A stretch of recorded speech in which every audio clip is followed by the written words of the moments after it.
Alright, so today we're out with the Jeeps. So, we're gonna figure out why the 2.5 liter don't 2.5 liter. First off, I'm curious, does anyone know what the hell these things are? I have never seen one for a Jeep before.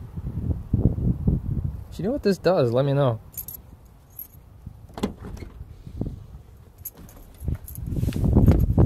Also, the ignition cylinder doesn't want to turn. That's weird. But whatever the hell this thing is, it seems to make it turn, so whatever. I'll look into that later. Okay. And it's got one of these funny sticks in here, and I don't see drive on here. Do you see drive? It's a little loose, too. Anyway.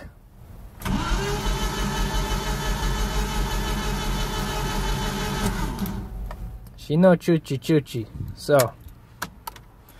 Something ain't right. Let's pull the hood and see why. Today's video is going to be on diagnosing 2.5 liter no start issues. This is going to be fun. That's 2.5 liter. Yes, sir, Bob. So, our issue is that we get a crank, but a no start. So I cleaned up the battery terminals. They're loose on here because I didn't tighten them, but they are nice and clean. So that is something good. And I guess real quick for starting, obviously if the engine doesn't even want to turn over, the first thing you want to check is the battery. Make sure that the connections are tight and the voltage is good. If the voltage is good, the next thing you check is the starter relay, which is this guy over here. You want to make sure the connections are good there and that your green wire is actually getting a signal. If you want to bypass all that and test the starter, you can jump the starter. I think I have a video on that. When I was testing my starter, I showed you how to jump it.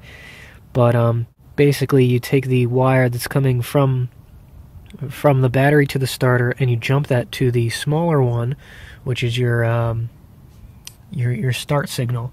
So if you give power to the start signal, then the starter should move. If that doesn't work, then either you have a dead battery, bad connection, or your starter's dead. The other thing you could do is jump power from the big battery terminal to the motor connection. So from big terminal to big terminal, the motor should spin, but it shouldn't go in and out. So that's a couple ways, but you got to make sure that the power is good to the battery first. But if you start the starter and it spins, then it's not getting a signal, or it's got a bad connection. If you jump start it and it doesn't spin, either you got a dead battery, dead wire, or a dead starter. I can smell fuel. So that is good. We'll have to pop this open just to double check for fuel. Okay, so just to check fuel, we're going to pop off all these little flaps and pull this guy up. Our vacuum lines came off, but that's not a big deal. Okay, so that's a thing, and it does stuff, so that's cool. Well, I don't know about you, but that looks like fuel to me. I can't get you in there, but believe me, you can smell it. See that? I don't know if you saw the little bubble, but definitely fuel in there. So the injector is firing. So if we have fuel, then next thing we do is check for spark, because you want fuel, air, and spark to make the thing chooch.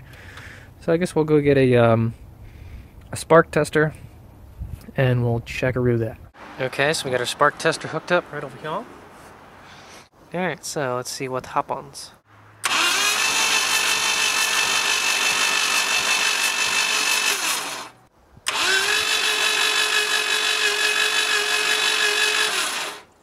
And we got spark. So, that means a lot of good things and some not so good things. So, because we have fuel and spark, we knew that our crank position sensor is working properly, and the ECU is giving the okay to try and start the engine. So that's good. On this side, since we actually see spark at the bulb, that means that 1, our coil is working, 2, our rotor and cap connections are good, and 3, our wire connection's good. So the only thing that this does not test is whether the spark plug itself is good. So now I guess we'll pull a plug. Now, if you didn't get spark and fuel, the first thing I would check would be the crank position sensor. That is the #1 problem for Renix Jeep, and I think just regular 4.0s in general, but no starts. So which one is it? On the 2.5, it is right there. I have no idea if you'll be able to see this one. But she's buried in there. Let's see if we can bump the brightness up. There it is. See that? That's your crank position sensor. It's in about the same location on the 4.0 as well, but you'll see it more on the bell housing up towards the top. So what we do is we take a multimeter and we put our two connections in there. There's only 2 wires to check, so you check that for resistance. It should be anywhere from 125 to 275 ohms. If the ohm reading is not correct, your sensor's probably bad. The other way to check it, you'll need 2 people, or you could maybe use a max mode, is you check the AC voltage coming from the crank position sensor. So you can unhook the crank position sensor and just test the sensor. So when you crank it, you should see about 0.3 AC volts or something around that. So if you get AC volts and you got the correct ohmage, then you know your crank position sensor is good. So I already checked that before, and the crank is good, and that's why we're getting fuel and spark. Since we have good fuel and spark, the only thing left is air. Now, it didn't start with our vacuum thingy unhooked, so that means we could probably rule out the air filter, but we could pull that just to check. Sometimes they get really wet or filled with oil, and then you get issues with that, so we'll just take a quick peek. Okay, so just undo all these little flaps all around the lid. We can check inside. There's a little bit of oil, but not bad. It's actually pretty dry, so that's good. If you do see a lot of oil in here, that means that you have something called engine blow-by, so either check your crankcase ventilation system and see if any of them are clogged, like if this valve is clogged, if any of the tubes aren't connected or stuff like that. Or the other thing is usually your piston rings are worn to the point that they're blowing oil everywhere, and that oil ends up in the air filter and everywhere. So that's fun. So the other thing is to check the air filter, and I don't know, it looks dirty, so it could use a replacement, but it's not terrible. Usually you want to look for like leaves, large objects. Check the thing over here too, make sure it's not clogged. But the air filter looks okay, so we'll put that back for now. So there's kind of one more thing, and that is compression. So with the engine, it's basically a giant air pump. That's all it's doing. It's compressing air, and it's sending stuff out of valves and stuff. So if we don't have any compression, even if we have all this other stuff, we're not going to have a running engine. Now, something interesting. Since this is a throttle body injection and not a port injection like the 4.0s, this also relies on vacuum. So if the engine is not sucking, the fuel won't get sucked into the engine, and even if you got spark and everything else, it's not going to go kaboom because the fuel can't get to the engine. So vacuum is another important one for this guy. So if you were listening to the engine, it sounds like it's just free spinning. It doesn't sound like it's making compression. You know, it just zipping right along like it's not even connected to anything. Now, because we saw the spark over here sparking, we know that the distributor is spinning, and if I'm not mistaken, if this runs just like the 4.0, the distributor runs off the camshaft. So if the distributor spins, then the camshaft is also spinning. So that's a good way to check, because you know we get to figure, oh well, maybe the timing chain broke off or something like that, and that's a good way to check timing chain without pulling the cover. So we'll open up our little distributor cap real quick, and we'll just take a peek in there, see what we're working with. Okay, so this one just has 2 flat heads. So if we take a look at the rotor, you notice there's not a lot of carbon deposit or any buildup like that on the outer tip. Inside doesn't look all that worn either, so that actually looks like it's in pretty good condition, so that's cool. We come in here, same deal. Tip doesn't look bad, and the outer contacts don't look half bad either. So they look like they're in pretty good condition. They look like they might have a little bit of corrosion on the tips actually though. So I might give it a little scrub. But again, we saw spark here, so that there's at least some kind of connection going on. So now, just so I can show you, let's crank the engine, just so you can see that that rotor spin, just so we know for certain that the cam is definitely spinning. Okay, so the distributor spins, so that doesn't seem to be the issue. Now, the distributor rotor, or just the distributor in general, could be off, so we won't rule that out yet, but we do have spinning. Alright, so the next easy thing you can check is, maybe you recently did a job or you changed the spark plugs or it was just worked on and now it doesn't start. Well, I would check your firing order of your spark plugs. So the firing order of this guy is 1, 3, 4, 2. Okay? Okay, so at this point we've established all the basics seem to be okay. So this seems to be more of a serious engine issue. So, first what we're going to do is pull the wires, pull the plugs, take a look at them. Okay, so here's our spark plugs, 4 through 1, and they don't look half bad. They're brown. There's a little bit of oil at the tips of the threads, especially on 1 and 2. Doesn't look half bad. They still got tips on there. They don't look like they're destroyed, and again, they're just kind of brown. Nothing terrible. So, I guess now, let's see what the engine sounds like without spark plugs, and let's see if it sounds very similar to how it did before.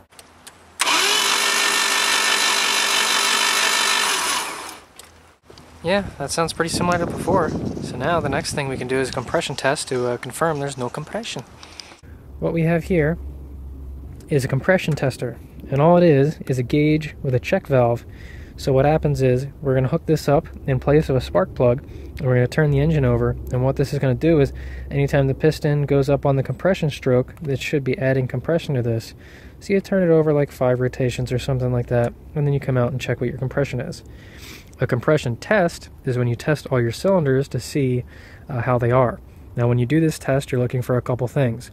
First, a good engine should have high compression, somewhere around 120 psi. Also, all the cylinders should be very close to each other, plus or minus maybe 5 psi. If you have a couple that are 130 and one that's only like 50 psi, well, there's your problem cylinder. Now, here's another thing. We're testing it with the spark plugs out. If you had the spark plugs in, this might not pick up on something like a head gasket that tore between 2 cylinders, because the spark plug might be holding some of the pressure in from another cylinder. So by having all the spark plugs out, it lets the engine spin faster, and it'll also let us know how each cylinder is doing by itself. Okay, so here we are, hooked up to cylinder 1. We did need that adapter, so it's threaded in there. So we're going to see what happens.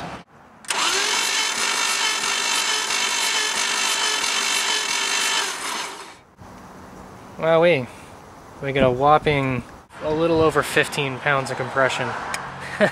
That is awful. That is damn near nothing. Alright, so yeah, that's pretty much what we thought. It's not making any compression. But we'll test the rest of the cylinders just to be sure. Okay, so don't forget to push this button to release all the pressure. So that way you're not getting mixed readings. You always want to reset it. And from the service manual I have, I'm told the relay on the left, right here, that one's supposed to be the fuel pump, and this one's the latch relay for all the power accessories and things. So, I pulled that. Let's see what happens. So, try cylinder number 2.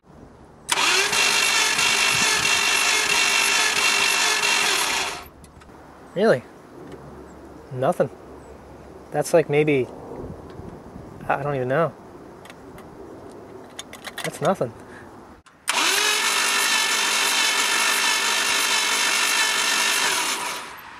Really? Nothing again, huh? Cylinder 4.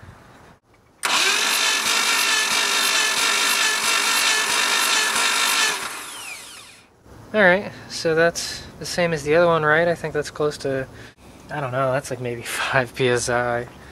Holy crap. That's damn near nothing. Okay, interesting. So 2 and 3 are nothing, and 1 and 4 are like anywhere from 5 to 15. So yeah, that sounds like a timing order issue for sure. So yeah, as previously thought, no compression. Almost none whatsoever. So next we're going to see if our cam and crankshaft are aligned. So we're going to bring ourselves up to cylinder 1, top dead center, and see where the rotor points. So now we're going to check timing the poor man's way and save us a lot of time tearing stuff apart. So grab yourself a 3/4 inch wrench or a 19 millimeter. I could not get my 1/2 inch socket dealio in there, so I needed one of these gear wrenches down here. And you just keep turning the crankshaft, and you get yourself a really long something or other. I'm using a 1/4 inch extension because they're not really good for anything else. So you just put it in cylinder number 1, and you apply some pressure to it so that you can feel the piston as it moves up and down. And what you want to do is wait for the piston to go all the way up, and then the second you see it start to go down just a little bit, stop. Alright, so that means it's cylinder 1 and cylinder 4 are at top dead center. Now, how do you know which one's on compression stroke? Well, that's a little tough if the engine doesn't make any compression. Generally, you stick your finger in there or a piece of tissue paper or something, and you back it up a little bit, and then you push forward. And if you feel compression on your finger, or that little piece of paper blows out, you're on the compression stroke. Well, anyway, we're on top dead center of something or other. Now, the next thing we do is we come over to the distributor. We find cylinder number 1. Now, this one's actually marked. You can see that number 1 right there. So I have the distributor cap laying on top of the distributor, and what you do is you very carefully follow it down to the bottom, and you put a little paint mark. So you see this white paint mark? That is where cylinder number 1 spark plug sits. Now, we're at top dead center. I don't know about you, but that doesn't look anywhere near where we want it to be. If you remember our firing order, it's 1, 3, 4, 2. All right, so if we go across from this, if this side's 1, then this side over here is 4. So when aligning a distributor, you don't want the rotor to point exactly at our dot. We actually want it to be a little bit past that, because when we fire the engine, we have something called spark advanced. That is how far before top dead center it fires. So what we really want is when the piston is at top dead center, the distributor should already be past that cylinder. So if it was cylinder 4, which would be right here, it has way too much advance. It should only be advanced about a click, so it should be about here. Now, if this is for cylinder 1, it is way too far before, so the timing is so late it never happens. Because if it was number 1, our rotor should be pointing here. So whatever we have an issue with, our timing chain must have skipped a ridiculous amount, because the timing is way off, as I kind of thought. Alright, so now that we know that our crank and our cam are not properly aligned anymore, the only thing left to do is to pull the timing cover. Woo. Alright, well, I'm sure there's a couple things I've left out or whatnot, but that should be the basics for, trying to figure everything out. So in the next video, we're going to take that timing cover off and see what's going on under there. So until next time.